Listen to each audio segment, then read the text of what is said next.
시청자 여러분 안녕하십니까? 제19대 대통령 선거가 이제 50일 앞으로 다가왔습니다. 빨라진 대통령 선거 혹시 마음에 두고 계신 후보는 있으신지요? 각 정당들의 대선 후보 경선이 바쁘게 진행되고 있지만 이번 대선은 선거 유세 기간이 짧아서 후보 검증이 부실해질 수 있다는 그런 우려의 목소리도 나오고 있습니다.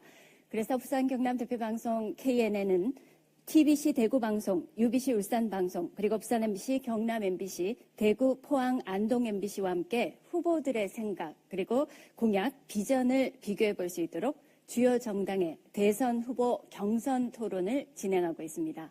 자, 오늘은 더불어민주당입니다. 어떤 후보가 국민의 마음을 움직일 것인지 세심하게 살펴보시기 바랍니다. 자, 19대 대통령 선거 더불어민주당 후보로 출사표를 던진 네 분의 후보를 소개하겠습니다. 앉아있는 자리 순으로 소개합니다. 먼저 문재인 후보 소개하겠습니다. 다음 안희정 후보입니다. 예, 안녕하십니까. 다음 최성 후보 소개합니다. 네, 안녕하십니까. 마지막으로 이재명 후보입니다. 이재명입니다. 인사드립니다.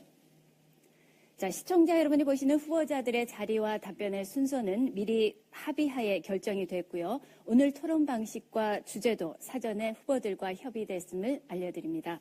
자, 공정한 토론을 위해서 발언 시간 꼭 지켜주시고요. 상대방의 답변 시간도 보장해 주시기 바랍니다. 자, 먼저 각 후보들의 출마의 변을 들어보도록 하겠습니다. 토론을 통해서 후보자들이 의견을 밝힐 기회가 많기 때문에 1분 정도로 출마의 변을 밝혀주시기 바랍니다. 자, 먼저 문재인 후보 시작해 주십시오. 대한민국 경제의 심장이었던 부산, 울산, 경남이 무너지고 있습니다. 대구, 경북이 갈수록 낙후되고 있습니다. 무너진 지역 경제 다시 살려야 합니다. 해답은 정권 교체입니다. 저는 어제 호남에서 압승했습니다. 이번에는 영남에서 도와주십시오. 도덕성에 흠결이 없고 잘 준비된 후보만이 이 난국을 헤치고 무너진 나라 바로 세울 수 있습니다. 저는 대통령이 할 일을 잘합니다. 부정부패 뿌리 뽑을 만큼 깨끗합니다. 정책과 국정 로드맵까지 준비되어 있습니다. 더 준비된 문재인이 국민과 함께 정의롭고 깨끗한 나라 만들겠습니다. 압도적인 정권 교체 필승카드 문재인입니다. 영남이 함께 주십시오. 감사합니다. 네, 자, 안희정 후보 출마의 변 말씀해 주세요. 안녕하십니까. 안희정입니다. 충남도지사로 7년 동안 일해왔습니다. 좀 뭔가 다른 나라를 원하지 않으십니까? 좀 뭔가 다른 정치를 원하고 계시지 않습니까? 우리 지역에서 대통령 뽑지 않아서 우리 지역 손해봤다라고, 소외당했다라고 하는 이 정치, 상대를 향해서 종북 좌빨과 수고 꼴통이라고 끊임없이 욕을 해대면서 아무런 합의도 얻어내지 못하는 이 정치, 만약에 새로운 대한민국을 원하신다면 저 안희정을 선택해 주십시오. 가장 보수적인 곳, 그리고 극단적인 여소야대의 도의회를 상대로 저는 지난 7년 동안 지방정부를 훌륭하게 이끌어왔습니다. 현재 대한민국 모든 국민들이 가장 호감도는 높고 비호감도는 가장 낮은 후보가 되어 있습니다. 가장 확실한 정권 교체의 후보라고 감히 말씀 올립니다. 응원해 주십시오. 열심히 하겠습니다. 네, 자, 최성 후보의 출마의 변 들어보겠습니다. 안녕하십니까. 최성입니다. 저 최성은 김대중 정부 청와대 행정관으로 역사적인 남북 정상회담과 IMF 외환위기 극복에 주역이었습니다. 그리고 17대 국회의원을 거쳐서 전국 대도시 시장 협의회장으로서 지금은 자치분권 개헌의 전도사로 나서고 있습니다. 지금 대한민국은 참으로 위기적 상황입니다.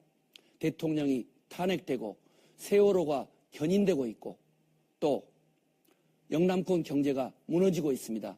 이 위기에 대한민국호, 위기에 영남 경제 살리기 위해서는 정말로 청렴하고 풍부한 국정 경험을 가진 지도자가 나와야 됩니다.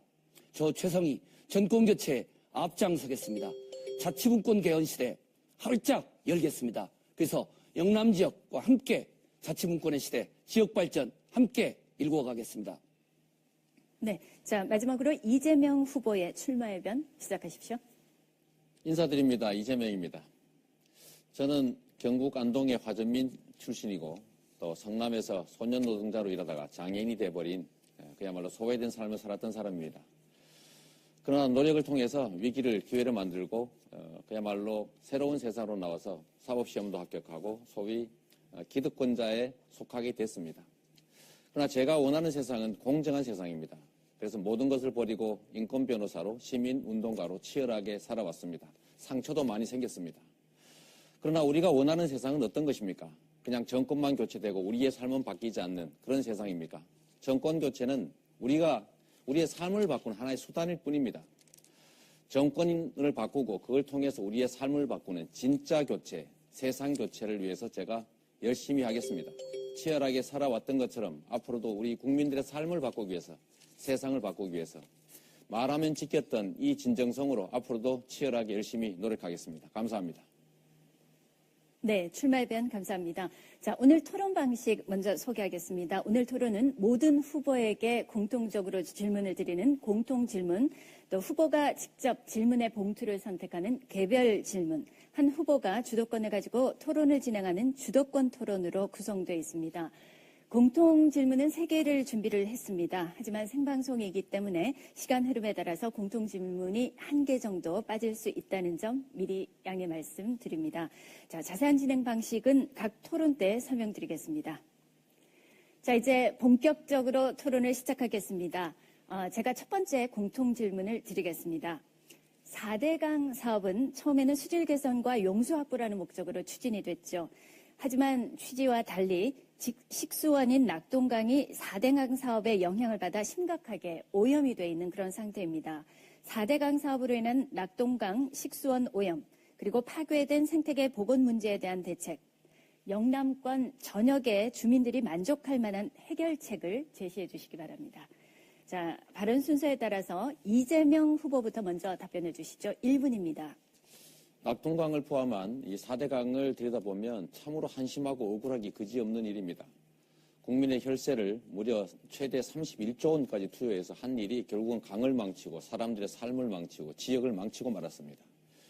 잘못된 권력자를 선택했을 때 어떤 결과가 오는지를 정말 치명적으로 보여주는 사례입니다. 이 4대강 보중에 16개 중에 낙동강에 8개가 배치되어 있습니다. 이 강물의 수질을 개선하기 위해서는 낙동강 보를 철거하는 것이 제1의 급선무입니다. 그리고 생태하천으로 되돌아가야 되겠죠. 거기에 대해서 우리가 기억하는 페놀 사건처럼 이 환경오염원을 제대로 관리하지 않아서 생기는 문제들을 지금부터 철저하게 예방하고 관리해 나가야 합니다. 이제 정부 중심의 수자원 관리가 이제 한계에 도달했습니다. 지역 주민과 지역 정부가 함께 참여하는 정부, 지방정부, 주민이 공동관리하는 수자원관리위원회 같은 것을 만들어서 필요한 조치를 하고 다시는 이런 사건이 생기지 않도록 예방해야 되겠습니다. 네, 자 이번에 문재인 후보 차례입니다. 답변해 주십시오. 저도 이재명 후보와 생각이 기본적으로 같습니다.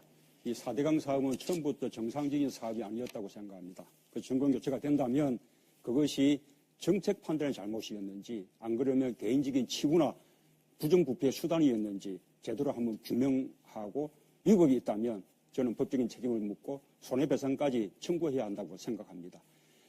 그렇다고 4대강 보를 당장 이렇게 철거하자는 것은 저는 조금 성급하다고 생각합니다. 이미 투입된 돈들이 너무 아깝습니다. 그래서 일단은 4대강 보들을 다 상시적으로 개방하고 그러고 난 이후에 전문가 평가위원회를 이렇게 구성해서 보를 계속 유지할지 철거할지 일부는 사용하고 일부는 철거할지 결정해야 한다고 생각합니다. 더해서 4대강뿐만 아니라 낙동강 하구원도 이제는 상시 개방해서 바닷물과 강물이 섞이도록 해야 한다고 생각합니다. 네, 자 안희정 후보 같은 질문입니다.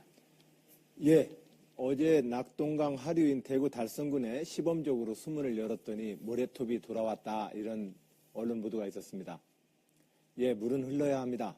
저는 그런 점에서 이명박 정부의 이 4대강 사업은 국가의 대규모적인 투자 사업에 대해서 국회의 의회의 심의 의결과 사업에 대한 타당성 조사를 결여한 아주 민주적이지 못한 사업이었습니다.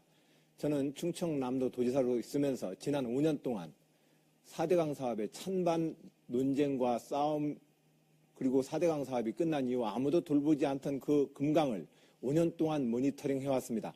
그래서 지난해 중앙정부에 현재의 지금 시도되고 있는 일부 숨은 개방 형태의 제안을 해서 중앙정부가 그것을 지금 받아들인 바 있습니다.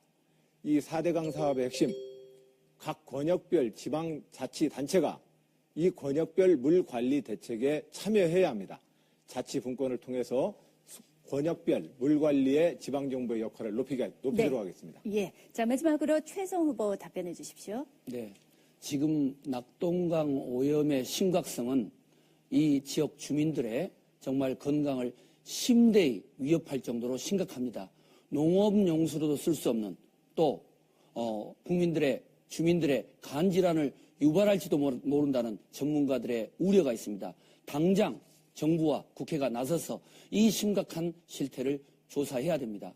그리고 뿐만 아니고 새 정부 들어서면 이 4대강 사업 그리고 낙동강 오염의 원인 대책을 규명해서 책임자 처벌하고 근본적인 대책을 강구해야 됩니다. 그리고 보호와 관련해서는 당장은 개방을 하지만 장기적으로는 이것을 철거하는 것까지 고민해 나가야 된다고 봅니다. 그리고 끝으로 물 재생 처리 시설, 하수 처리 시설, 정말 시민의 주민들의 안전을 위한 특단의 대책을 새 정부가 만들어내야 된다고 생각합니다. 아름다운 이 낙동강을 주민들에게 돌려주어야 합니다. 네. 자, 답변 잘 들었습니다. 이어서 두 번째 공통 질문 드리겠습니다. 신공항 건설입니다. 김해공항 확장으로 결정은 났지만 대구공항 통합 이전설이 나오면서 새로운 갈등 양상이 벌어지고 있습니다. 부산, 울산, 경남, 대구, 경북이 만족할 만한 그런 해결책이 필요해 보이는데요. 후보들의 생각은 어떠신지요? 자, 먼저 최성 후보께서 1분 동안 답변하시면 되겠습니다.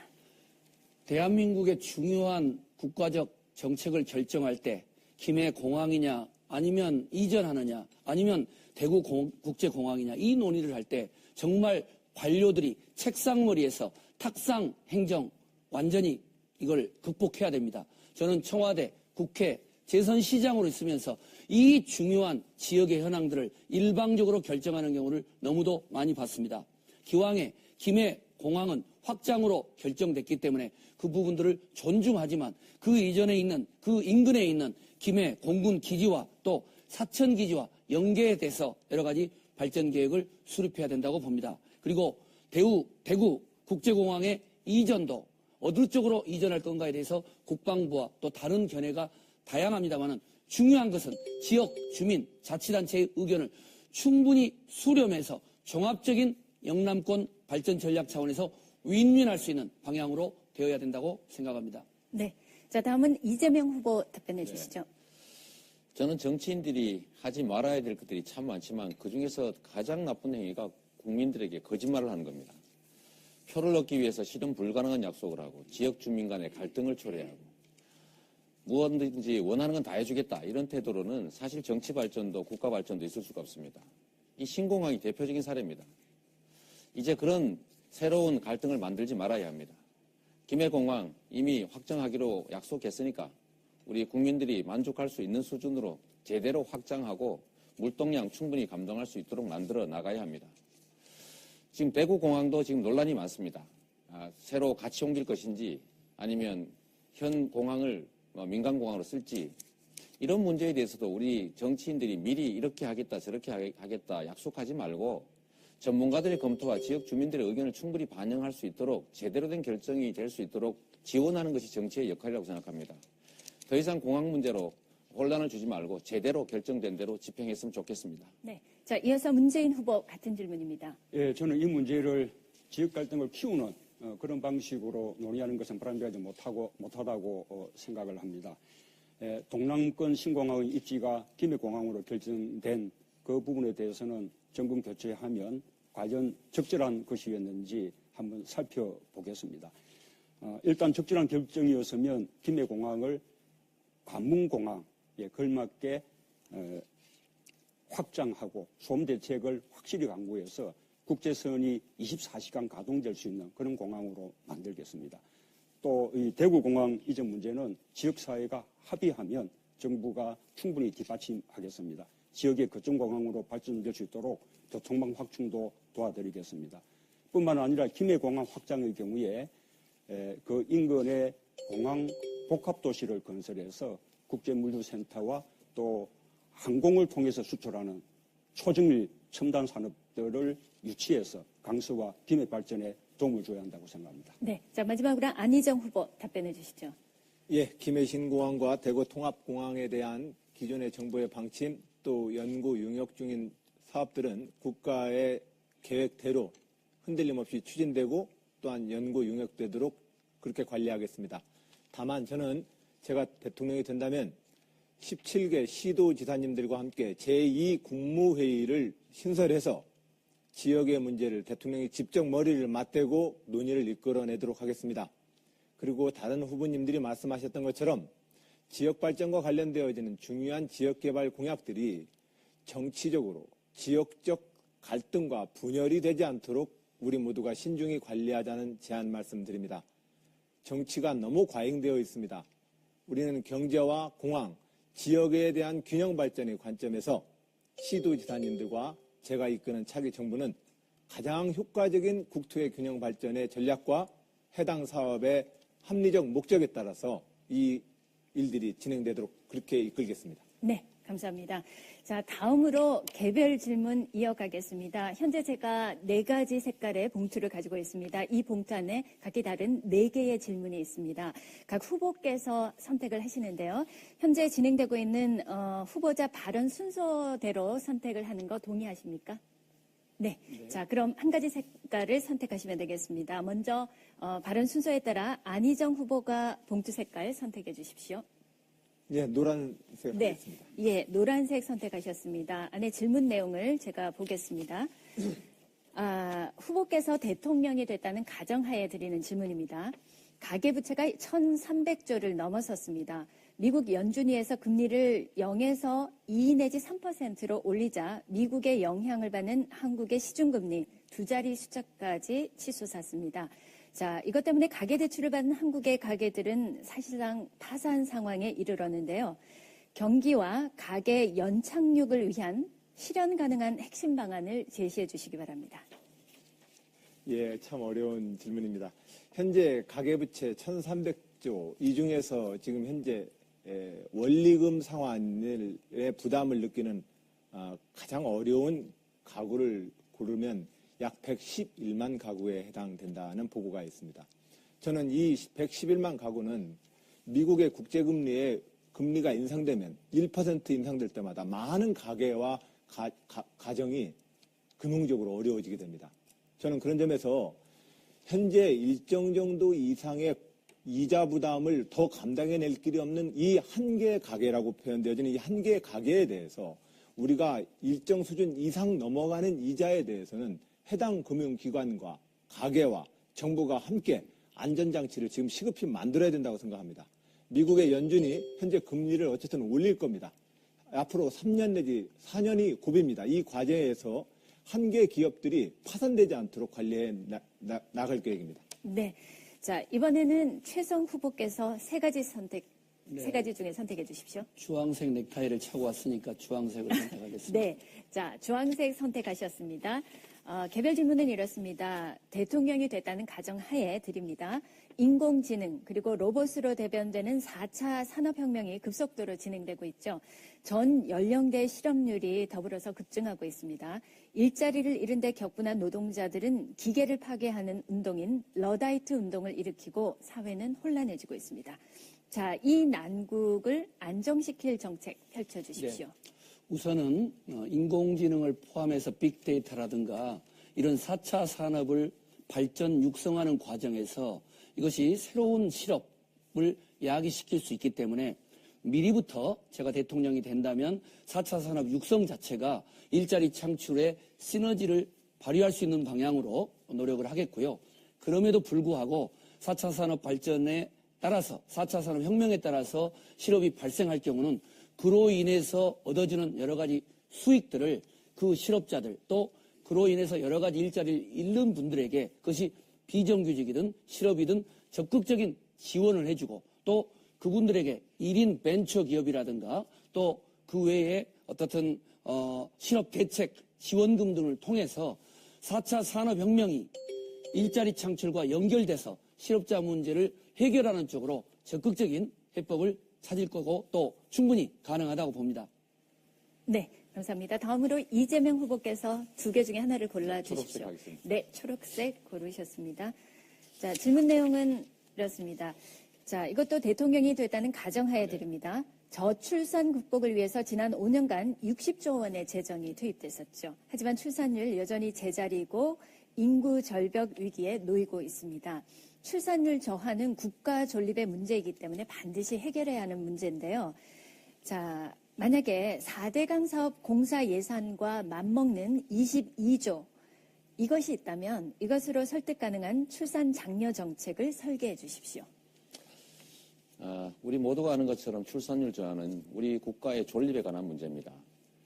제가 그래서 기본소득 중에서 출산을 장려하기 위한 아동, 청년, 학생 수당 그 배당을 저희가 개발해 놓은 상태입니다. 출산을 하지 않는 이유는 사실은 보육과 교육에 들어가는 비용이 너무나 크고 또 취업도 되지 않기 때문에 미래가 불안전해서 그렇습니다. 국가가 해야 될 제일 중요한 일은 출산에 따르는 비용 부담을 국가가 최대한 지원해 주는 겁니다. 그래서 보육비용 지원이 필요합니다. 그리고 교육에 들어가는 비용도 국가가 대폭 지원해 줘야 합니다. 지금 제가 설계하고 있는 기본소득이 바로 출산에 따른 보육과 교육 그리고 취업 지원을 위한 청년 배당 이 3가지에 집중되어 있다는 점들을 보시면 제가 대통령이 되어서 몇 년이 지난 후에는 이런 문제가 사실은 상당히 많이 해결되어 있을 것이라고 말씀드릴 수 있습니다. 엄청난 예산들이 사실은 간접적으로 낭비되고 있기 때문에 직접적 지원, 직접적 비용 부담이 정말로 중요하다 이렇게 생각합니다. 네. 자, 마지막으로 문재인 후보께서는 남아있는 봉투 속 질문을 받겠습니다. 파란색을 선택하겠습니다. 네.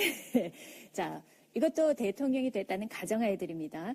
대통령 임기를 막 시작한 시점에 북한에서 핵 포기 선언과 더불어 통일을 제안해 왔다고 가정을 하죠. 자, 그 조건으로 북한 인민들의 일자리 마련과 우리나라 5년 예산을 합한 만큼의 자금 지원을 요구해 왔습니다. 자, 이 제안, 이 통일 제안을 받아들이시겠습니까?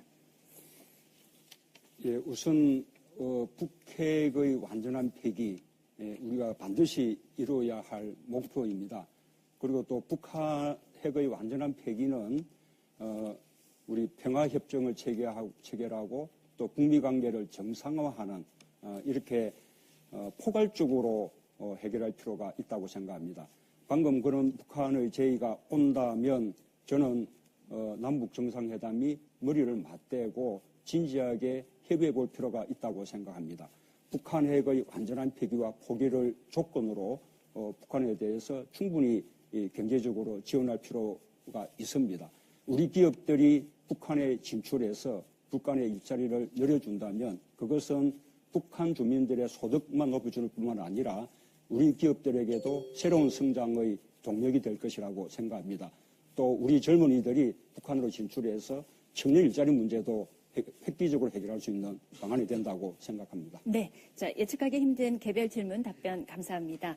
자, 여러분께서는 부산 경남 대표방송 KNN이 TBC 대구 방송, UBC 울산 방송, 그리고 부산 경남 대구 포항 안동 MBC와 함께하는 2017년 대선 더불어민주당 경선 후보 초청 토론에 함께 보고 계십니다.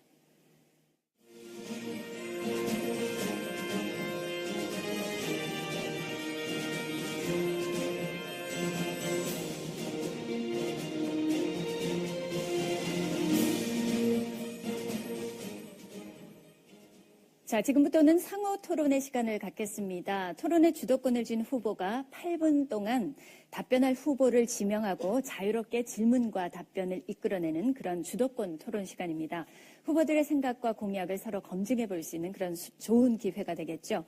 자, 자유로운 토론이지만 규칙은 지켜주셔야 합니다. 공정한 토론을 위해서 모든 후보에게 질문 하나씩을 하셔야 하고요.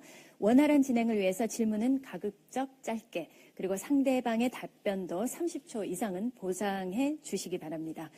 자, 주도권 토론의 순서는 문재인, 안희정, 최성, 이재명 후보 순입니다. 먼저 문재인 후보에게 8분의 토론 주도권 드리겠습니다. 시작하십시오. 안희정 후보에게 질문 드립니다. 네. 우리 안 후보님은 지역 발전 정책은 지역에 맡기는 것이 옳다 이런 생각으로 지금 지역 정책 공약을 발표를 하지 않고 있는 것 같아요. 안 그렇습니다. 안 그렇습니까? 예, 안 그렇습니다. 저는 예. 영남 정책 공약 발표를 아직 못 본 것 같은데 하셨습니까? 예, 예. 좋습니다. 예. 그런 가운데 얼마 전에 우리 대우조선 문제에 관련해서 이 대우조선을 포함해서 영업이익으로 운영이 안 되는 이런 산업들에 대해서 구조조정해야 한다. 이 한계기업 생명 유지에 혈세를 투입하는 데 좀 반대다. 금융정책은 최소한의 시장 실패를 막는 역할에 집중해야 된다. 이렇게 말씀하셨어요. 대우조선 다시 지금 위기에 봉착했는데 어떤 생각이십니까? 예, 대우조선 같은 경우는 지금 현재 지난 2년 반 전에 약 4조 원을 투자하고 이번에 2조 원을 또 추가 투자를 함으로써 7조 원의 자금이 들어가고 있습니다. 국가의 자금이. 그런데 그 산업의 회생 전망에 대해서는 많은 분들이 다 걱정하고 계십니다.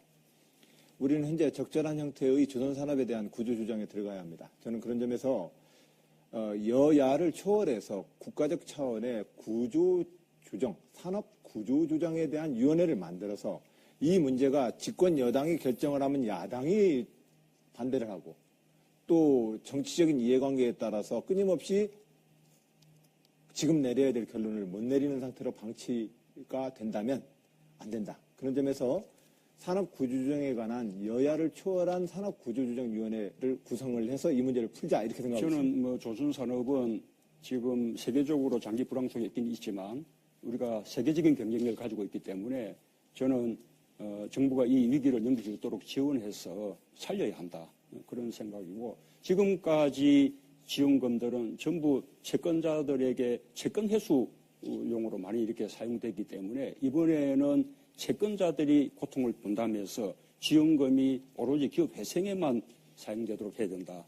그런 생각을 가지고 있습니다. 네. 그 관련해서 거기 이제 그런 과정에 또 많은 또 임금 체불이 생겨나는데 오늘 아침에 보니까 우리 안 후보께서 임금 체불에 대해서는 징벌적 손해 대상 2배 이렇게 제안하셨더라고요. 저는 지금 그것도 좋지만 우선은 고용보험기금을 통해서 채권보장기금을 임금 채권보장기금을 좀 확충해서 체불 노동자들에게 그 기금이 대신 체불임금을 지급을 해주고 사용자에게 부상증후를 하게 하는 그런 방안이 보다 근본적인 방안이 아니냐 생각하는데 어떻게 생각하십니까? 예, 그 방법도 좋은 방법이십니다. 근데 제가 징벌적 배상제도나 이것은 아마 어떤 연동의 자료를 보시는지는 제가 얼른지 몰라서 제 답을 좀 드리기가 좀 오늘 아침에 어렵습니다. 하신 것 같은데. 예, 그렇습니까. 우리 정책팀에서 발표를 했겠군요. 예. 그런데 그 내용은 제가 지금 얼른 좀 숙지가 안 돼 있어서 어떤 간에 체불 임금 문제에 대해서는 우선적으로 가장 먼저 국가가 또한 이 임금 체불 문제를 해결하기 위해서 나서야 된다라고 하는 측면에서는 저도 똑같은 마음입니다. 최승 후보님, 아실지 모르겠는데 경북이 지금 상주라든지 또 우리 사드 배치되는 성주 비롯해서 우리 과일의 국내 최대 생산지입니다. 요즘 이제 과수 재배 농가가 늘고 또 외국에서 막 과일이 막 수입되고 이래서 이 과일을 생산하는 것보다 판로 확보에 아주 어려움을 겪고 있거든요.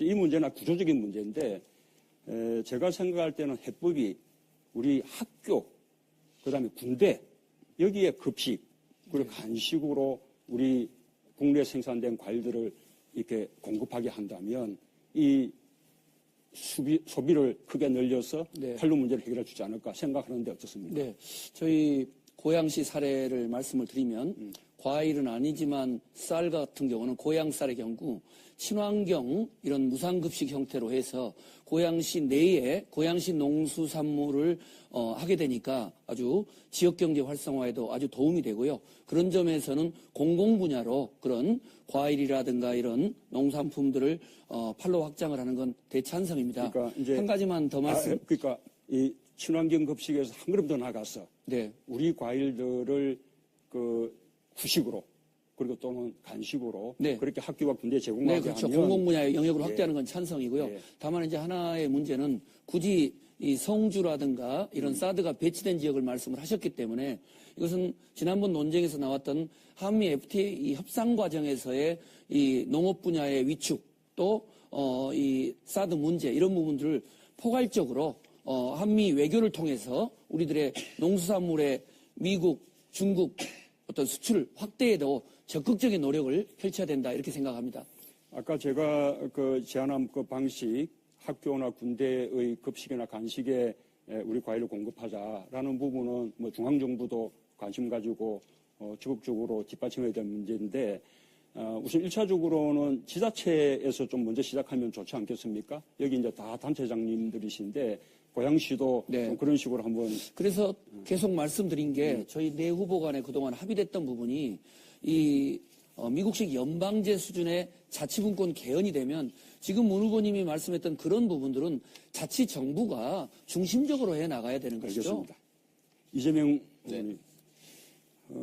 우리 이제 이재명 후보님은 저를 비롯한 다른 후보들에게 좀 분명한 태도를 취하라. 뭐 네. 특히 외교적인 사안에 대해서 그렇게 말씀하시는데, 그런데 한편으로는 대통령 되시겠다는 후보가 너무 외교적으로 좀 과도한 표현들을 많이 사용하지 않냐 네. 그런 염려가 좀 되거든요. 대통령이 되면 개인의 입장이 아니라 대통령의 입장으로 외교 사안을 다루어야 하는데 예를 들면 일본에 대해서는 군사적으로 적성국이다 이렇게 표현하시기도 하고 한미 관계에 대해서는 사실상의 종속 관계다, 종속 국가다 이렇게 말씀하시기도 하고 또 주한 일군 철수를 각오하고 우리가 자주국방 정책 수립해야 된다 그렇게 뭐 강조하시기도 하고 또 우리가 사도 관련해서는 주변 강대국에 쌓여 있는 약소국이다 이렇게 말씀하시기도 하고 저는 이렇게 너무 과도하게 발언하면 나중에 대통령으로서 외교 문제를 풀어갈 때 상당히 애로가 있을 것이다. 네. 그래서 일본에 대해서도 해결해야 될 그런 역사적 그 과거 역사 문제가 많이 남아 있죠. 그러나 우리하고는 가장 가까운 나라인 게 사실이지 않습니까? 어쨌든 이런 문제에 대해서 한번 부탁드립니다. 우리는 대통령이 아니라 대통령이 되기 위해서 국민들의 검증을 받고 있는 사람들입니다. 국가의 운명이 걸린 이런 문제들에 대해서 자기 입장을 정하지 않고 국민들로 하여금 나중에 대통령이 되면 잘하겠다라고 하는 것은 옳지 않은 태도라고 생각합니다. 일본에 대해서 저희가 군사적으로 적대성이 해소되지 않았다. 사실입니다. 우리가 일본에 대해서도 준비해야 됩니다. 북한이 남한을 침공하기 5년 전까지 한반도를 무력 감점하고 있던 것이 일본이기 때문에 당연히 준비해야죠. 미국에 대해서도 우리가 지금 거의 예속적 관계로 가고 있는 게 사실입니다. 있는 사실을 인정하고 거기에 기초해서 우리가 국민들의 판단을 구해야지 이미 대통령이 된 것처럼 전략적 모호성 이런 얘기 하시는 건 좀 지나치다 이런 생각이 듭니다. 네. 자, 이번에는 안희정 후보에 대한 상호 토론을 주도할 기회 드리겠습니다. 역시 8분입니다. 예, 저는 그동안 87년 현재의 헌법에서 6분의 대통령의 그 역사를 잘 보아왔습니다. 노태우 대통령에서부터 박근혜 대통령에 이르기까지. 이 6분의 대통령이 이끌었던 대한민국에 대해서 어떻게 생각하십니까? 대통령은 무조건 잡아 끌고 가야 되고 집권 여당은 거수기가 돼버리고 야당은 끊임없이 다음 선거를 위해서 선명한 반대 투쟁을 해야만 됐습니다. 이런 상태의 현재 의회와 대통령의 리더십 가지고는 대한민국의 미래를 못 간다고 저는 생각합니다. 그래서 저는 제가 대통령이 된다면 의회의 지난 탄핵을 가결시켰던 것처럼 234분의 여야를 초월한 많은 분들이 탄핵의 가결에 찬성을 했습니다. 이런 것처럼 의회의 국가개혁 과제를 놓고 다수파를 형성해서 대연정을 한번 해보겠습니다라고 말씀을 드렸는데 문재인 후보는 자꾸 적폐세력과 손잡는 야합이라고 저를 나무라하셨습니다. 네. 이 생각 질문을 여전, 짧게 해주시기 바랍니다. 이 생각 여전하십니까? 예, 아까 그 탄핵도 결국은 우리가 다수 의석을 갖고 있어서가 아니라 또 연정을 통해서가 아니라 국민의 힘으로 된 것이지 않습니까? 아까 말씀하신 개혁 과제들 저는 국민의 힘으로 국민들 지지를 통해서 해야 된다고 생각해요. 네. 그래서 다수 의석을 만들어야 된다는 부분들은 저는 좀 정치공학적인 접근 같이 보입니다. 예. 저는 그 국민의 힘에 의해야 된다라고 하는 그 말씀이 저는 너무너무 막연합니다. 그렇다면 반성과 사과 없으면 적폐 세력하고는 전혀 뭐 손을 잡을 수 없다 이렇게 말씀을 하셨는데 그러면 대통령 되시면은 자유한국당과 바른정당하고는 어떤 관계를 또 어떻게 대화를 하실 계획입니까? 지금은 우리가 자유한국당과 지금 대선을 놓고 서로 경쟁하는 관계지 않습니까? 네. 우리는 지금 자유한국당은 적폐 세력이기 때문에 심판해야 합니다. 우리에게 정권을 맡겨주셔야 합니다. 이렇게 국민들에게 호소드리고 있는 중입니다. 그런데 이 호소드리는 중에 자유한국당과 연정하겠습니다. 연정할 수 있습니다. 이렇게 말씀하시는 게 지금 시기에 맞는 이야기겠습니까? 하여튼 선거 때라서 하여튼 적폐 세력이니까 그쪽을 이제 지금 현재로서는 비판하는 것이 우선이다는 말씀이신 것 같습니다. 예, 그렇습니다. 예. 뭐 우리가 정권 교체 이후에 국정을 어떻게 끌어갈 건지는 그때 가서 판단하시면 그때 가서 되죠. 판단하시겠다는 거죠? 예. 근데 제가 대연정했다는 거에 대해서는 그렇게 이제 비판하시다가 언제부터인가는 소연정을 하시겠다고 얘기하셨습니다. 그런데 정작 소연정의 대상인 국민의당은 문재인 후보님하고는 안 한답니다. 어떻게 하실랍니까? 국민의당은 우리 당과 네. 정권 교체에 관한 또는 당의 혁신에 관한 의견 차이로 갈라선 거죠. 아마 우리 당의 정권 교체를 믿지 못해서 갈라선 것이라고 생각합니다. 그러나 우리 당이 정권 교체해 나간다면 국민의당은 따로 있을 필요가 사실은 없는 것이죠. 저는 통합도 가능하다 보고요. 예, 물론 정책이었는데 소연정 많은 가능성들이 있는데 지금 그것을 소연정이다, 대연정이다 이 단계에서 확정적으로 말할 필요가 없다는 것이죠. 예, 문재인 후보님 예. 제가 이렇게 질문하는 것을 혹시 문재인 후보님에 대한 자꾸 공격이라고 이해하지 않으셨으면 좋겠습니다. 왜냐하면 저는 지난 6번의 대통령들이 이 헌법 체제 내에서 실제로 국가를 못 이끌어 왔습니다. 노무현 대통령 때도 우리 문재인 실장님, 그 당시 비서실장님 얼마나 고생하셨습니까? 여기에 대한 다른 대안을 좀 우리는 만들어야 합니다.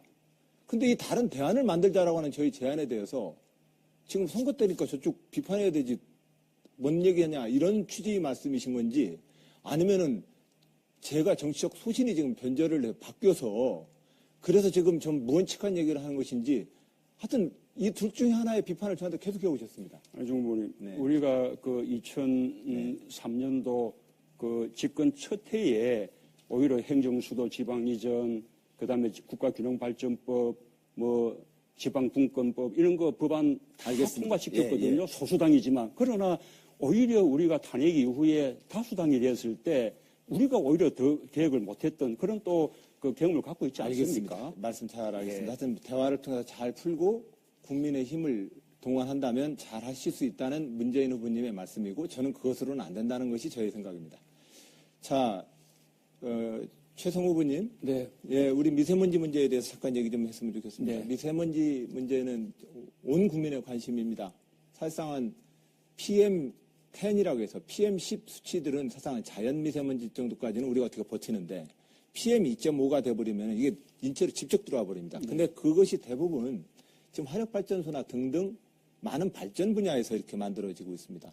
이 발전 분야에 대해서 엊그제 우리 대화 때 화력발전소를 이제 폐쇄한다든지 하는 어떤 조치들을 좀 취해야 된다 이렇게 말씀하셨는데 초미세먼지에 대한 화력발전소나 발전 분야에서 초미세먼지를 줄이게 하는 방안에 대해서 더 제안하시고 싶은 말씀 있으십니까?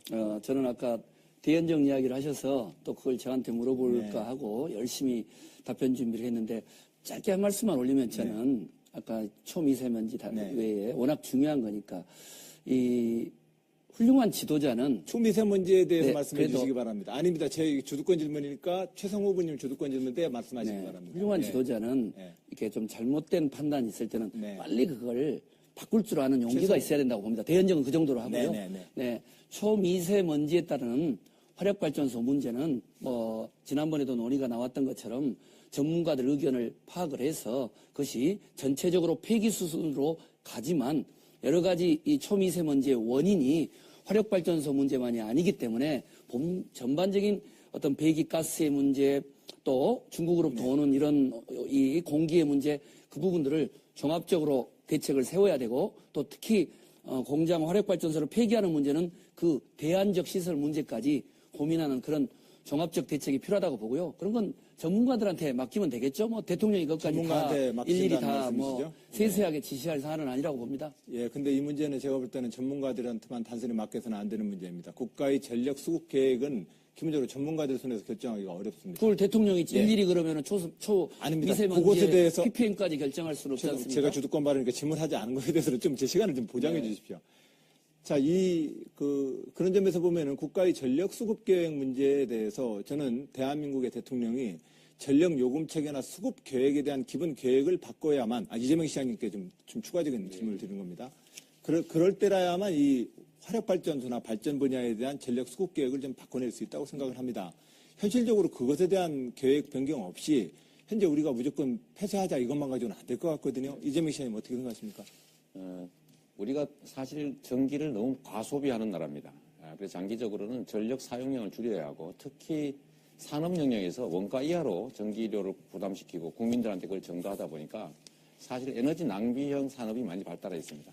기본적으로 에너지 절약형 산업으로 좀 전환해서 에너지 사용 총량을 좀 줄여야 하고 두 번째는 이제 신재생 에너지에 좀 비중을 많이 늘려야죠. 지금 너무 비중이 낮기 때문에 최대한 뭐 태양열, 지열, 풍력 또는 뭐 조력 발전 같은 신재생 에너지를 비율을 최대한 늘려서 화력 발전 비율을 최대한 줄이는 것이 근본적인 해결책을 보입니다.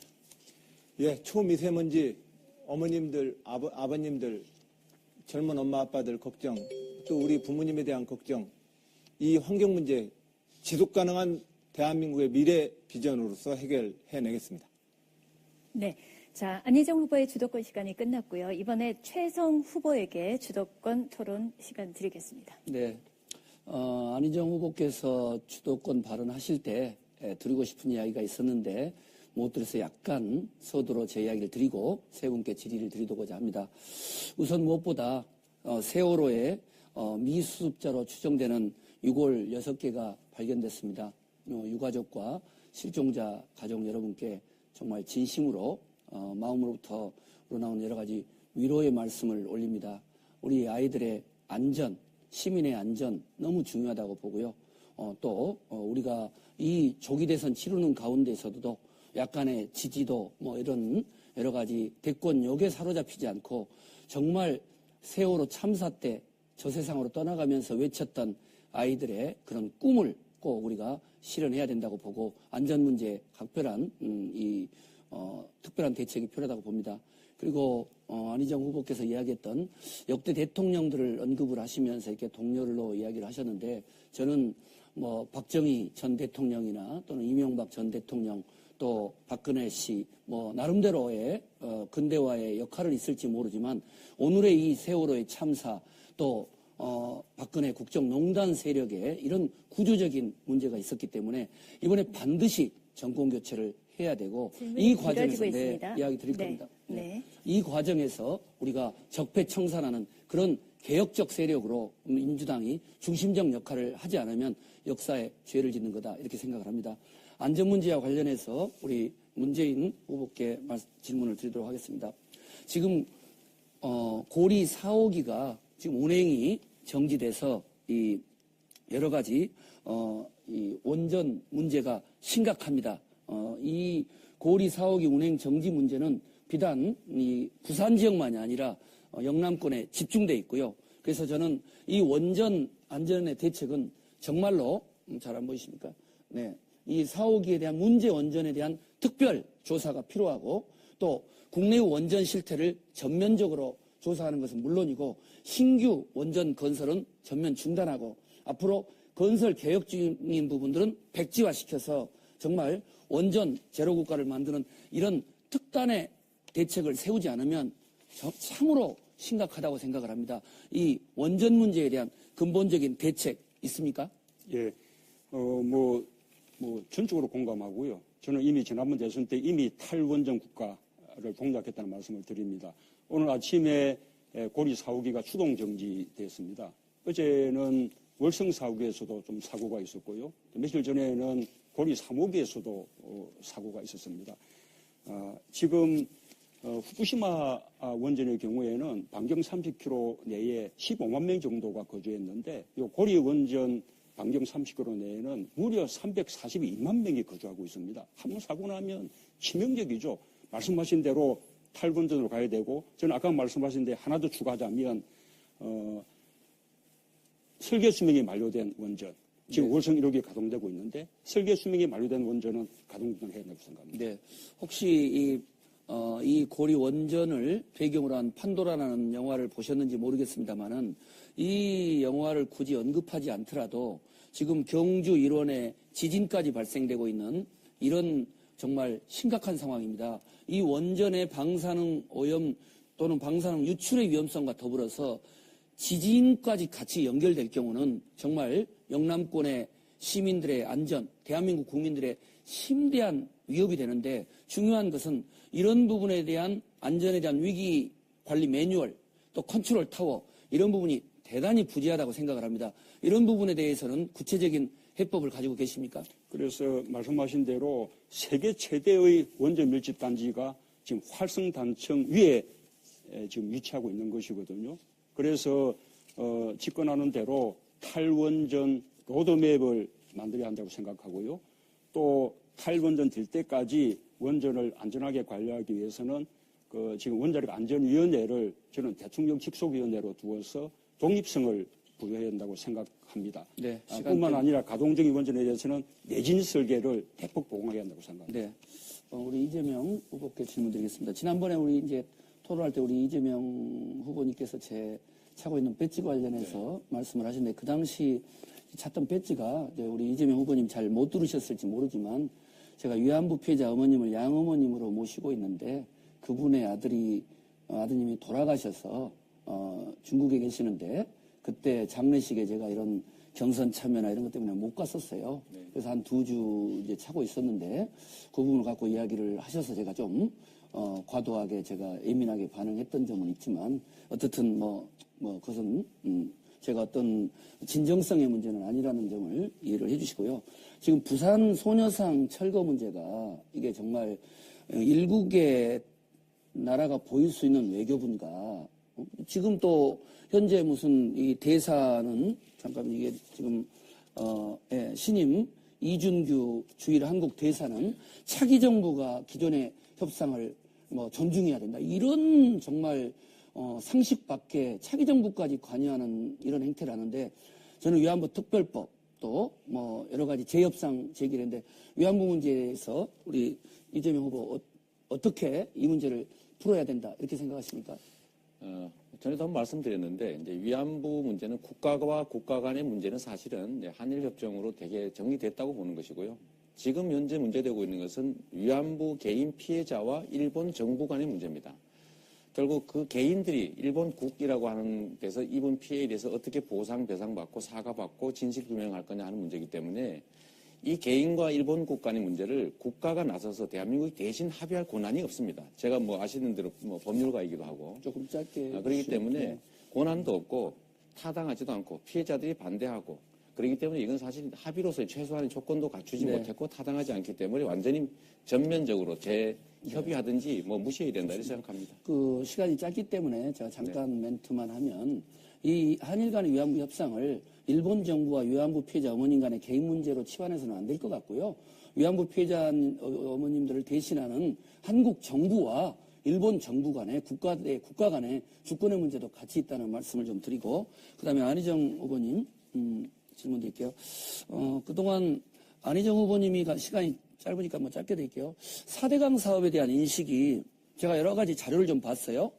근데 언젠가는 4대강 사업은 전임 정부니까 좀 존중해야 된다, 계승해야 된다는 내용을 듣고 또 가뭄 대책의 일환으로 좀 신중하게 접근해야 된다 이런 말씀을 하셨고 그런데 오늘 또 이제 말씀을 들어보면 이 4대강 사업은 너무 심각한 식수 오염이 되니까 나는 반대다 하는데 이명박 정부의 4대강 사업 어떻게 평가를 하고 계시나요?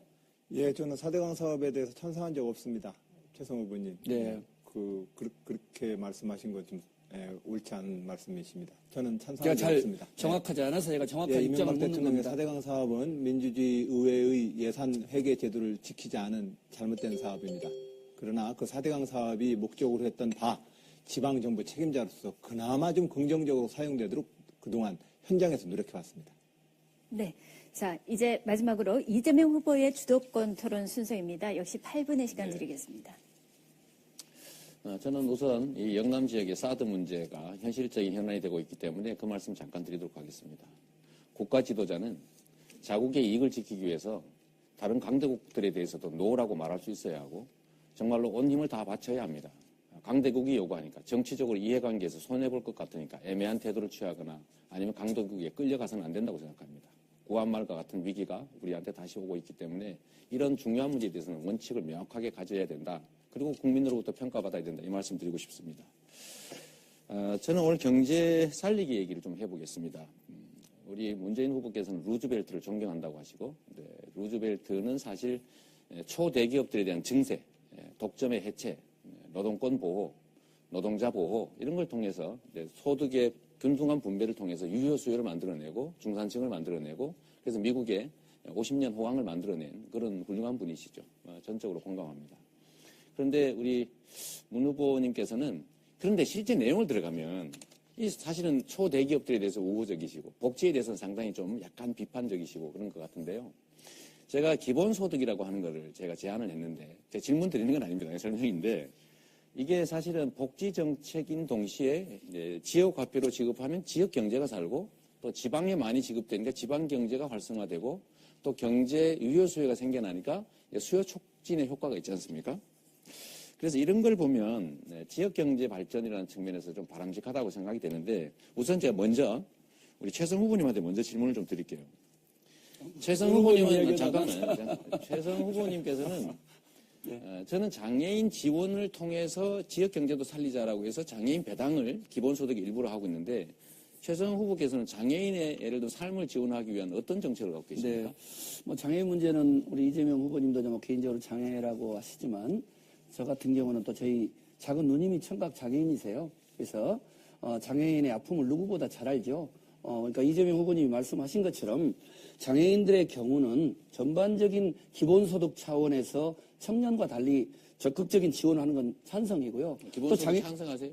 장애인의 경우 그렇죠. 장애인의 경우는 찬성이고 감사합니다. 그 다음에 또 하나는 이제 장애인들의 경우는 이분들이 갖는 일자리 창출 또 비장애인과의 차별 해소 그리고 또 여러 가지 짧게 해주시죠. 네, 종합 대책이 필요하기 때문에 어쨌든 장애인의 시각에서 종합적인 알겠습니다. 예산과 정책이 필요하다 이렇게 봅니다. 좀 잘해야겠다 그런 말씀이신 건데. 제가 안희정 후보님께 한번 여쭤보겠습니다. 출산 문제 때문에 사실 보육, 교육의 비용을 지원을 대대적으로 정부가 해야 되는 거 맞지 않습니까? 네. 제가 하고 있는 기본소득 중에서 0세부터 예를 들면 아동, 또 초중고 학생, 여기는 사실 교육, 보육 비용이라 지원할 필요도 있고, 그거를 연간 100만 원 정도 정부가 지원하자. 그리고 그냥 지원하는 게 아니라 지역 화폐로 지급하면, 지역 상품권을 지급하면 지역 경제도 살아난다. 라고 하는 것에 대해서 혹시 그냥 단순하게 좀 쉽게 좀 괜찮은 정책 아닙니까? 예, 아주 좋은 아이디어입니다. 네. 다만 이제 그 기본소득제라고 하는 이 43조 원의 국가재정을 일단 우리가 확정을 짓게 되면 다른 기존에 있어서의 수당과 공공부주제도에 대한 제도 설계 또 그 제도 정비를 함께 해야만 그 기본소득제의 효과가 제대로 발휘될 수 있다. 이 말씀을 저는 드렸던 것이고 일단 국가 예산이 400조인데 이걸 딴 데 쓰는 것보다는 이 기본소득으로 증세 없이 쓰면 좋지 않습니까? 그거야 그 정도는 대통령이 될 사람이 제1위 공약인데 그런데 못 이제 지킬 거다. 이렇게 저는 보시는 어떤 건가요? 점에서 좀 다르냐면 일할 수 있는 분들에게는 일자리의 소득을 통해서 그들의 삶이 행복해지도록 하는 것이 가장 좋다고 저는 믿습니다. 네, 알겠습니다. 그러나 이제 이재명 시장님의 그 기본소득제는 4차 산업혁명기에 일자리 고갈을 걱정하는 여러 가지의 아주 개혁적인 진보적 논의라는 측면에서 저도 열린 마음으로 그 논의를 받아들이고 있다 이렇게 말씀을 드립니다. 감사합니다. 네. 뭐 사실 한 후보님께서도 농가에 직불금 지원하는 방식을 네. 조금 하고 계시더라고요. 네, 그렇습니다. 존경합니다. 문재인 후보님, 제가 이제 아까 그 질문 이어서 할 건데요. 사실 초고소득자, 슈퍼리치, 대기업들 이런 쪽이 너무 과다한 산해유보금을 갖고 부를 갖고 있다 보니까 순환이 안 돼서 경제가 지금 침체되지 않습니까? 그러면 과도한 산해유보금이 쌓이지 않도록 좀 법인세 정상화하는 거 좀 빨리 하고 또 다른 세금 올리는 거 좀 나중에 하고 이렇게 하면 안 됩니까? 고소득자하고 또 대기업의 법인세를 높이자는 부분은 찬성이고요. 네. 그래서 고소득자에 대한 소득세 과세하는 부분 우리 당이 노력을 해와서 많이 높였지만 저는 더 높일 수 있다고 봅니다.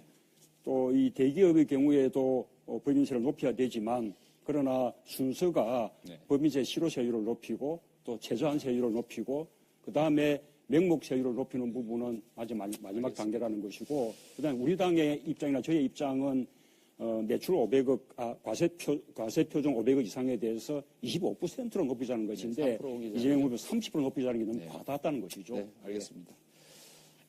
운 후보님 지역경제, 지방경제가 살아야 되는 거 인정하시죠? 그리고 지역경제와 지방경제가 사는 거의 핵심은 결국은 돈입니다.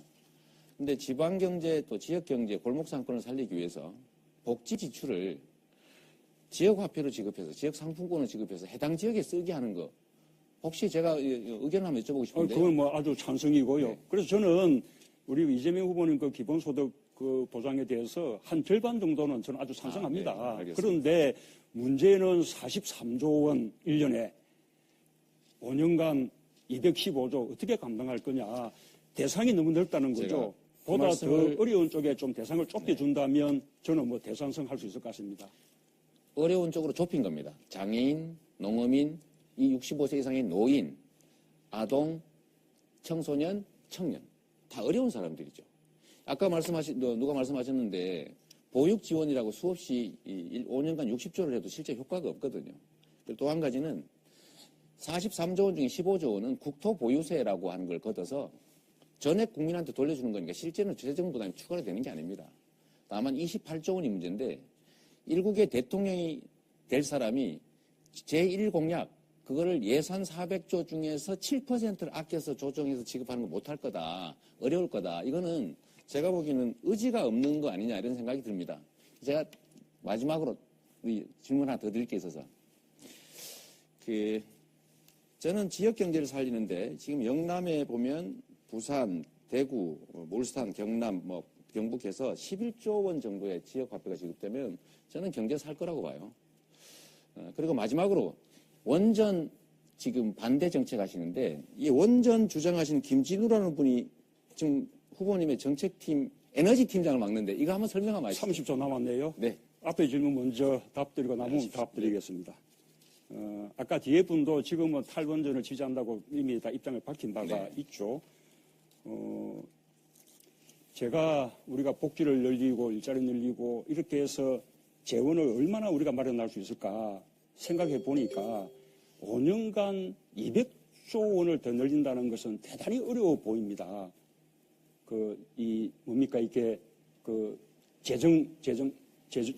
적자 재정을 한다면 모를까. 예, 시간이 끝났습니다. 그래서 사회전도가 자, 어렵다는 오늘 거예요. 벌써 토론의 마지막 순서입니다. 영남권 시청자들에게 드리는 당부의 말로 마무리를 하겠습니다. 자, 각 후보에게 30초씩 드립니다. 이재명 후보께서 정리 발언 먼저 시작하시죠. 네, 우리 국민들이 바라시는 것은 새로운 세상입니다. 공정한 세상. 부패와 불공정과 불평등이 사라진 나라를 원하는 것이죠. 적폐 세력들과 손을 잡아가지고는 새로운 세상 만들 수 없습니다. 또 기득권을 혁파해야 하는데 기득권에 둘러싸이면 실제로 아무것도 할 수 있는 게 없습니다. 정권은 바뀔지라도 세상은 바뀌지 않고 우리 국민의 삶은 바뀌지 않습니다. 진짜 바꿀 수 있는 사람, 완벽하게 개혁할 수 있는 사람, 개혁 대통령 이재명만이 할 수 있다고 생각합니다. 감사합니다. 네, 자, 문재인 후보 마무리 발언해 주십시오. 예, 이재명, 안희정, 또 최성 그리고 저 문재인 우리는 역대 최강팀입니다. 반드시 하나가 돼서 정권 교체 해내겠습니다. 저는 영남, 호남, 충청 그리고 전국 모든 지역에서 지지받는 국민 통합 후보입니다. 도덕성에 흥겨롭고 또 준비되어 있는 저 문재인이 완전히 새로운 대한민국 만들겠습니다. 압도적인 정권 교체 필승 카드 문재인입니다. 네, 자, 안희정 후보 정리 발언해 주십시오.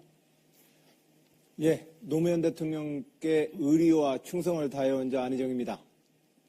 경상도 하면 의리 아닙니까?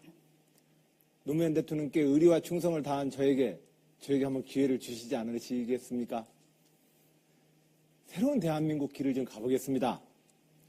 그동안 진보 보수의 이 낡은 이 싸움을 좀 극복해서 새로운 대한민국을 좀 만들어 보겠습니다. 전문과 이 패기의 도전 허락해 주십시오. 자, 최종 후보 마무리 발언해 주십시오. 네. 충격적인 연구 결과 지도 하나로 말씀을 마무리하고자 합니다. 저출산 고령화 문제로 과도한 중앙 집권의 발전 문제로 앞으로 30여 개의 영남에 있는 시군구가 20년 이후에는 소멸된다는 충격적인 연구 결과입니다. 지방자치만이 답입니다. 미국식 연방제를 통한 자치분권 개헌, 저 최성희 앞장서서 일궈내겠습니다. 감사합니다. 네, 자, 마무리 발언까지 수고 많으셨습니다. 남은 기간 끝까지 선전하시길 바라겠습니다. 자, 부산 경남 대표방송 KNN이 TBC 대구 방송, UBC 울산 방송, 부산 경남 대구 포항 안동 MBC와 함께 마련한 2017년 대선 더불어민주당 경선 후보 초청 토론회 오늘 여기서 마치도록 하겠습니다. 시청해주신 여러분 고맙습니다. 안녕히 계십시오. 가 되어 있습니다.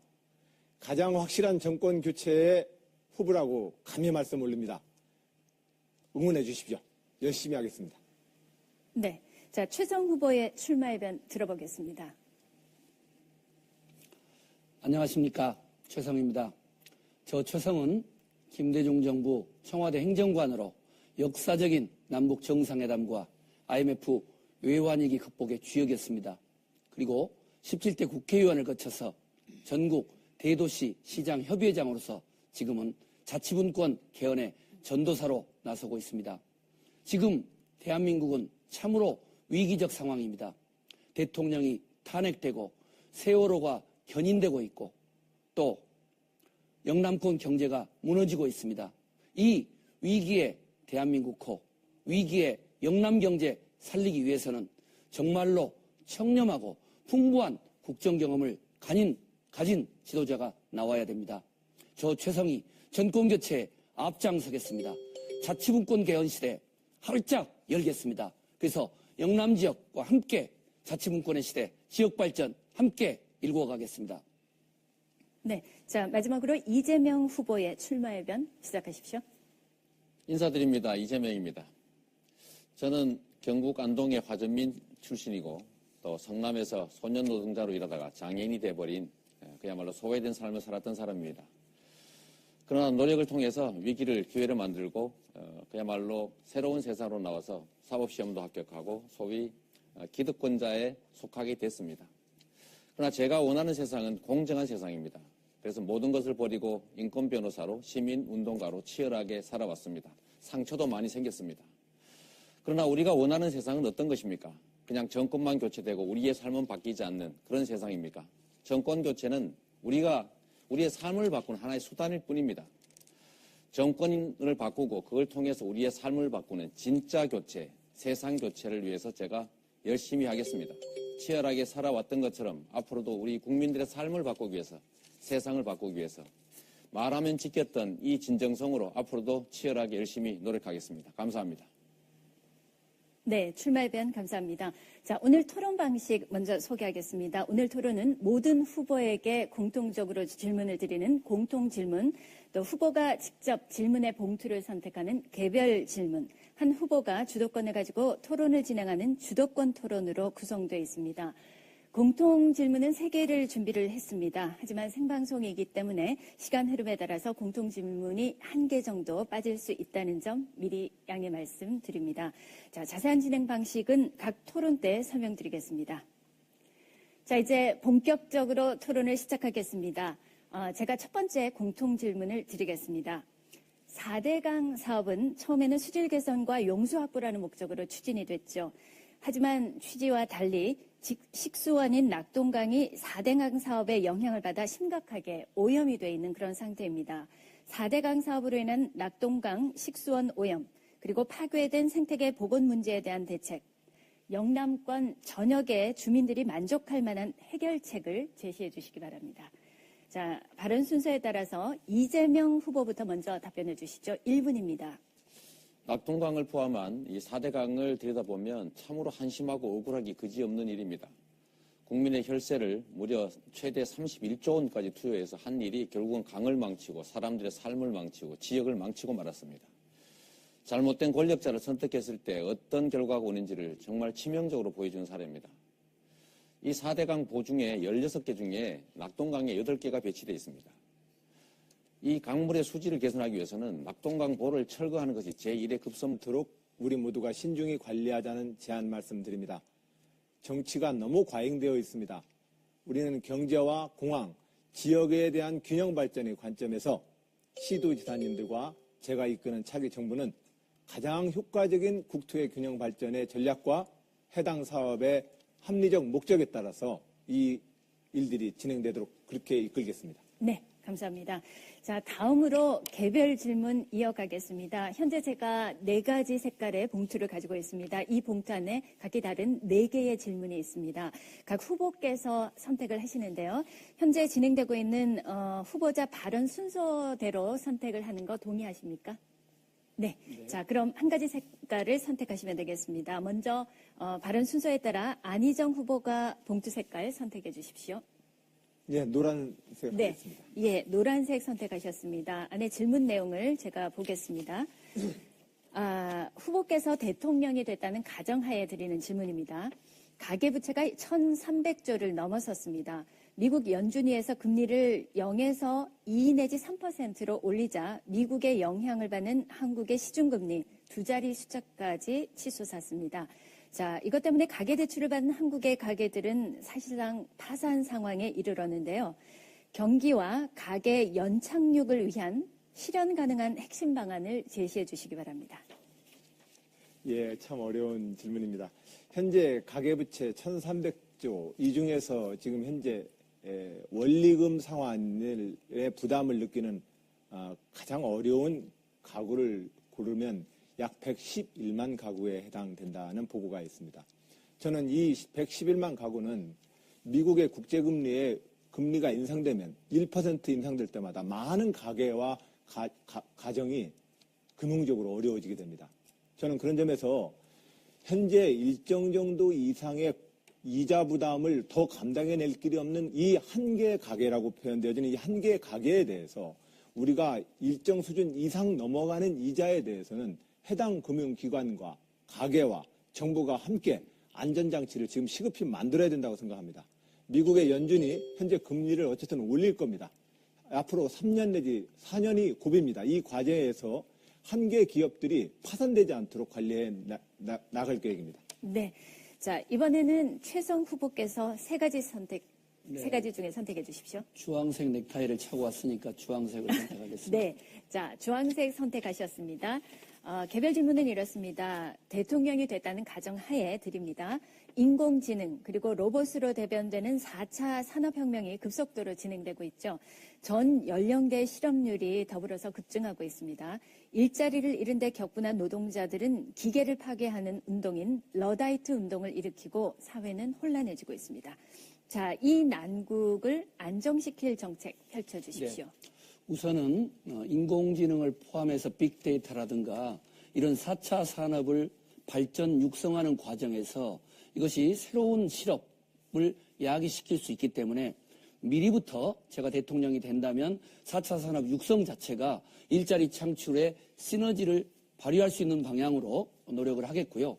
그럼에도 불구하고 4차 산업 발전에 따라서 4차 산업 혁명에 따라서 실업이 발생할 경우는 그로 인해서 얻어지는 여러 가지 수익들을 그 실업자들 또 그로 인해서 여러 가지 일자리를 잃는 분들에게 그것이 비정규직이든 실업이든 적극적인 지원을 해주고 또 그분들에게 1인 벤처 기업이라든가 또 그 외에 어떻든 실업 대책 지원금 등을 통해서 4차 산업혁명이 일자리 창출과 연결돼서 실업자 문제를 해결하는 쪽으로 적극적인 해법을 경북이 만족할 만한 그런 해결책이 필요해 보이는데요.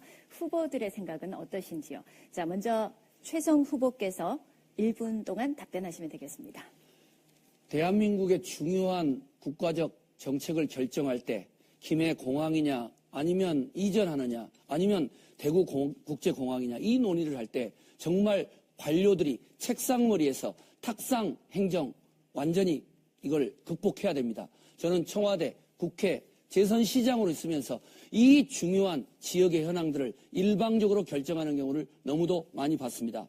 기왕에 김해 공항은 확장으로 결정됐기 때문에 그 부분들을 존중하지만 그 이전에 있는 그 인근에 있는 김해 공군 기지와 또 사천 기지와 연계돼서 여러 가지 발전 계획을 수립해야 된다고 봅니다. 그리고 대구 국제공항의 이전도 어느 쪽으로 이전할 건가에 대해서 국방부와 또 다른 견해가 다양합니다만은 중요한 것은 지역 주민 자치단체의 의견을 충분히 수렴해서 종합적인 영남권 발전 전략 차원에서 윈윈할 수 있는 방향으로 되어야 된다고 생각합니다. 네. 자, 다음은 이재명 후보 답변해 주시죠. 저는 정치인들이 하지 말아야 될 것들이 참 많지만 그중에서 가장 나쁜 행위가 국민들에게 거짓말을 하는 겁니다. 표를 얻기 위해서 실현 불가능한 약속을 하고 지역 주민 간의 갈등을 초래하고 무엇든지 원하는 건 다 해주겠다 이런 태도로는 사실 정치 발전도 국가 발전도 있을 수가 없습니다. 이 신공항이 대표적인 사례입니다. 이제 그런 새로운 갈등을 만들지 말아야 합니다. 김해공항 이미 확정하기로 약속했으니까 우리 국민들이 만족할 수 있는 수준으로 제대로 확장하고 물동량 충분히 감당할 수 있도록 만들어 나가야 합니다. 지금 대구공항도 지금 논란이 많습니다. 새로 같이 옮길 것인지 아니면 현 공항을 민간공항으로 쓸지 이런 문제에 대해서도 우리 정치인들이 미리 이렇게 하겠다 저렇게 하겠다 약속하지 말고 전문가들의 검토와 지역 주민들의 의견을 충분히 반영할 수 있도록 제대로 된 결정이 될 수 있도록 지원하는 것이 정치의 역할이라고 생각합니다. 더 이상 공항 문제로 혼란을 주지 말고 제대로 결정된 대로 집행했으면 좋겠습니다. 네. 자, 이어서 문재인 후보 같은 질문입니다. 예, 저는 이 문제를 지역 갈등을 키우는 그런 방식으로 논의하는 것은 바람직하지 못하다고 생각을 합니다. 동남권 신공항의 입지가 김해공항으로 결정된 그 부분에 대해서는 정권 교체하면 과연 적절한 것이었는지 한번 살펴보겠습니다. 일단 적절한 결정이었으면 김해공항을 관문공항에 걸맞게 확장하고 소음 대책을 확실히 강구해서 국제선이 24시간 가동될 수 있는 그런 공항으로 만들겠습니다. 또 이 대구공항 이전 문제는 지역사회가 합의하면 정부가 충분히 뒷받침하겠습니다. 지역의 거점공항으로 발전될 수 있도록 교통망 확충도 도와드리겠습니다. 뿐만 아니라 김해공항 확장의 경우에 그 인근에 공항 복합도시를 건설해서 국제물류센터와 또 항공을 통해서 수출하는 초정밀 첨단 산업들을 유치해서 강서와 김해 발전에 도움을 줘야 한다고 생각합니다. 네. 자, 마지막으로 안희정 후보 답변해 주시죠.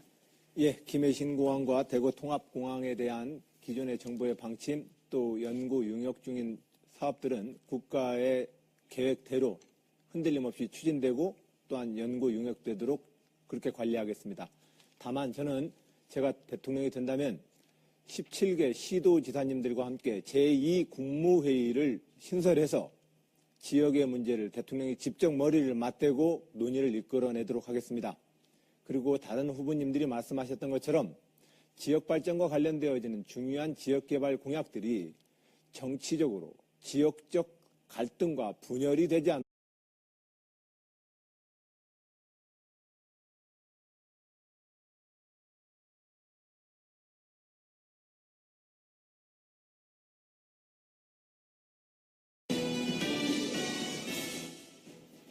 시청자 여러분 안녕하십니까? 제19대 대통령 선거가 이제 50여일 앞으로 다가왔습니다. 빨라진 대통령 선거 혹시 마음에 두고 계신 후보는 있으신지요? 각 정당들의 대선 후보 경선이 바쁘게 진행되고 있지만 이번 대선은 선거 유세 기간이 짧아서 후보 검증이 부실해질 수 있다는 그런 우려의 목소리도 나오고 있습니다.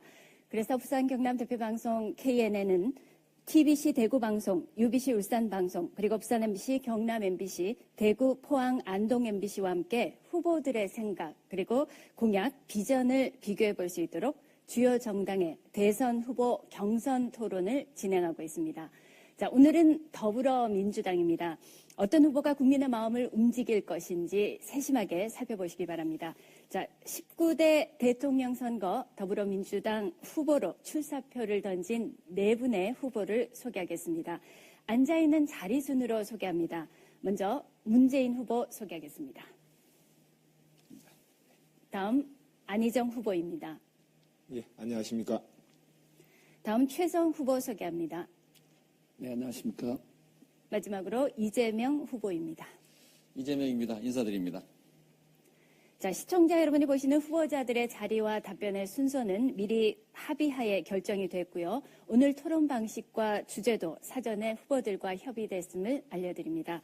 자, 공정한 토론을 위해서 발언 시간 꼭 지켜주시고요. 상대방의 답변 시간도 보장해 주시기 바랍니다. 자, 먼저 각 후보들의 출마의 변을 들어보도록 하겠습니다. 토론을 통해서 후보자들이 의견을 밝힐 기회가 많기 때문에 1분 정도로 출마의 변을 밝혀주시기 바랍니다. 자, 먼저 문재인 후보 시작해 주십시오. 대한민국 경제의 심장이었던 부산, 울산, 경남이 무너지고 있습니다.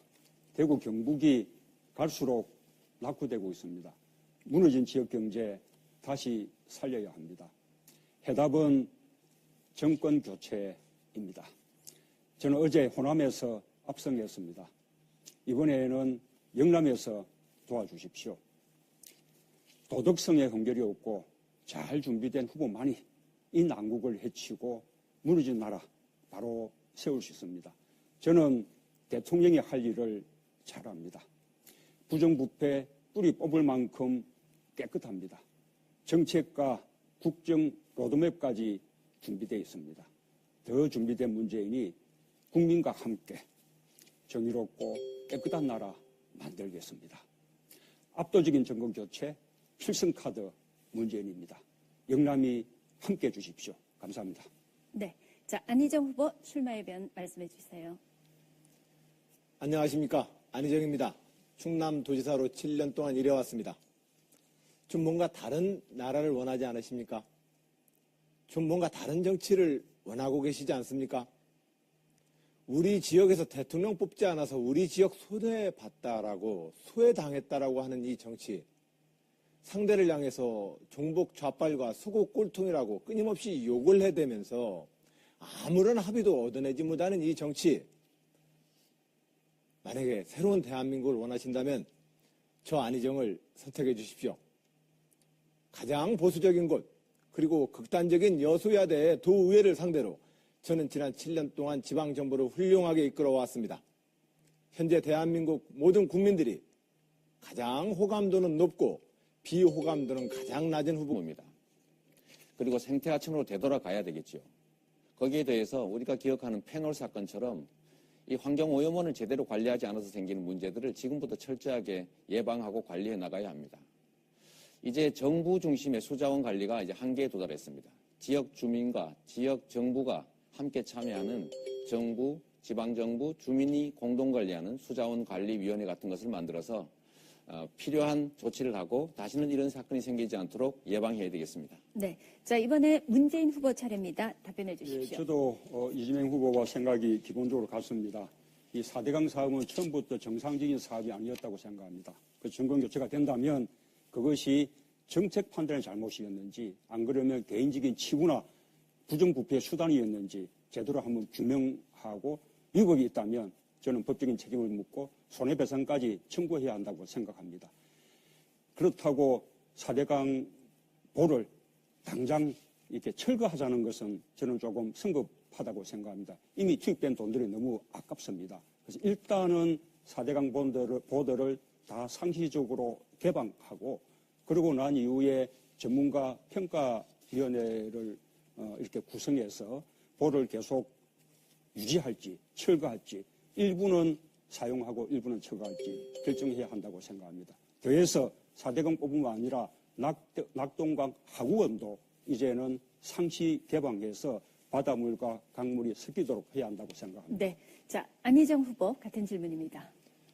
예, 어제 낙동강 하류인 대구 달성군에 시범적으로 수문을 열었더니 모래톱이 돌아왔다 이런 언론 보도가 있었습니다. 예, 물은 흘러야 합니다.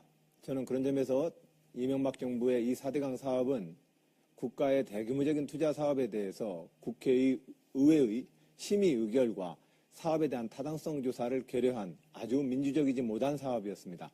저는 충청남도 도지사로 있으면서 지난 5년 동안 4대강 사업의 찬반 논쟁과 싸움 그리고 4대강 사업이 끝난 이후 아무도 돌보지 않던 그 금강을 5년 동안 모니터링 해왔습니다.